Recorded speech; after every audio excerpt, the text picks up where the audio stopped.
All right, we're back here talking with Jen Fanning of the Grand County Rural Health Network. A lot of interesting topics going on, a lot of great things you guys do. I did plug Grand Lake with Sam Miller, Grand Lake Chamber of Commerce. You been to Grand Lake? Oh yeah. What do you think? I love Grand Lake. It's beautiful. It's a lot of fun. Incredible, and you'll almost always see some sort of wildlife that you can't see outside of the mountains. Anyways, that's my plug for Grand Lake. So we're moving on now. Let's talk a little bit about mental health. And I mean, obviously there's a lot of media and news press on mental health right now. And also in our local town here, we've got a lot of, I don't know what we call them, seasonal employees that come. They're gone from their families for holidays. They're away from a big support group. It's dark all the time. It's cold all the time. I mean, this is, I don't know, our winter can last up to 7 months sometimes.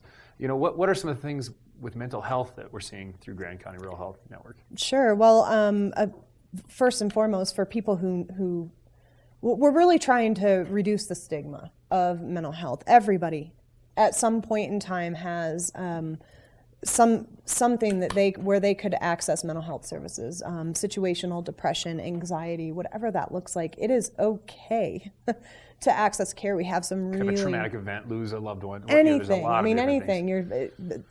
I think you said it. The seasonal affective disorder. Sad. It's dark. At 4 o'clock, you go to work. It's dark. You come home. It's dark. That's just exhausting. Don't be afraid to go see a mental health professional. Everybody needs help at some point in time. Now, I mean, what do I do? Do I go on Google and say, I'm feeling down? How do I? Sure, there's actually great question. We actually mental health we discovered mental health was one of the key issues in our community through a mental health community health needs assessment, and so we created a website called healthygrandcounty.org. www.healthygrandcounty.org. It's got a full list of providers on it, healthcare, dental, ancillary, massage, chiropractors, and mental health. And so people can go on there. There's also a really great resource. You can link through there, as well as Mind Springs Health, called mystrengths.org, I believe is the website. And so for people who are maybe feeling a little embarrassed, don't necessarily want to go straight away for help, think they can handle it, go on there and check it out. It's got some really awesome tips. No, it's really common for people to not identify it for themselves, and maybe people around them, their coworkers, or even friends, stuff like that, might say, that guy really could get some help. Can they contact someone on behalf? Can Absolutely. They do something for their friend? They might say to their friend, "Why don't you call this person?" Their friend might say, "Yeah, fine. Why would I do that? I don't have the money for that," or that kind of thing. Can they kind of make the first step for them? And absolutely. I would say always reach out. They can always call our office. You can always call if they feel more comfortable with any mental health provider. They can call one of a mental health provider to ask for how can I help my friend. There's also a bunch of classes that are being taught every other month or every 3 months called Mental Health First Aid. It's generally free to the public.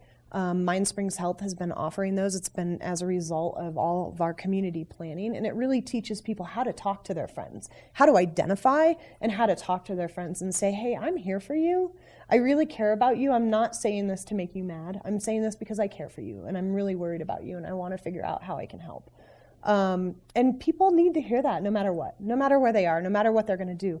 But they can always call. A friend can always call our office. We also have, for people who can't pay, who are uninsured, we have resources through our programs. And I think some of our employers in town, I know the Winter Park Resort, for one, is very good about supporting mental health of their employees as well, and covering those costs to make sure that if you're really down because you are away from your whole support group, that you can get the help you need. Absolutely. There's a lot of employee assistance programs from especially the big employers in the county. All right. Well, let's hit that Grand County Rural Health Network's website one more time. Our website is www.gcruralhealth.com. And I mean, obviously a wealth of services within mental health, physical health, emotional health, you name it. The Mind Springs website? I believe it's www.mindsprings. It says mind. Mind. Okay. Springs.org. I'm not sure if it's Mind Springs Health or mindsprings.org. But links to that are also on our Healthy Grand County website. We'll pop that on our screen as well, so we have the correct one. But Jen, thanks so much for being on the show. Always glad to have you on the show, and you're very well delivered with these topics, because there's so much you guys do, and it's so great to hear all the great contributions you guys make. Well, thank you. All right. Well, we're going to take a break. Next up, I'm going to get out of the studio here and go check out Leo up in Da Vinci's and see what's cooking in that great restaurant right here in Coop Creek Square. Stick around. Whoa, easy, boy. Step gate, step gate.